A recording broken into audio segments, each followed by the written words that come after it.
Hello and welcome to the very last problem on version B of exam 2 for fall 18 Chem 8A. We can see a fun synthesis problem here where we have 5 carbons. We then see that the product has 4 carbons. If you had a hard time seeing that this is 5 carbons, I like to put dots on either end of that alkyne. You can see that we go from 5 to 4. Now, first thought might be performing an oxidative cleavage reaction. You could do this with potassium permanganate or ozone reagents, but with alkynes, as you may remember, this is always going to give a carboxylic acid product on one side. The other product is carbon dioxide. So that's going to be a bit of an issue because the product is not a carboxylic acid, it's an aldehyde.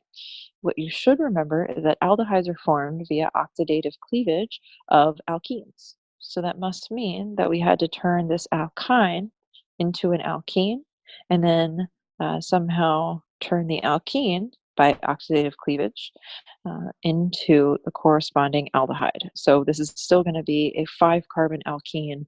We end up with a 4-carbon aldehyde, and obviously there's another carbon that's not accounted for. It's just a byproduct. In order to make this alkene, we have a choice. We could either use lithium and ammonia. That's going to make a trans-alkene.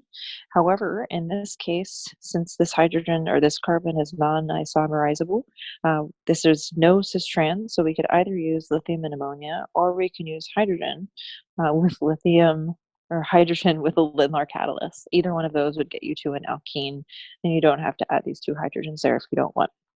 We have a 5-carbon alkene that we need to cleave into 4, and this specifically does need to be done with the milder oxidizing agent ozone, followed by zinc and acid. If you were to do this reaction with potassium permanganate, the stronger oxidizing agent, you would still get a 4-carbon chain. However, this would be a carboxylic acid, leaving you with the same problem that you had with direct oxidative cleavage of the alkyne.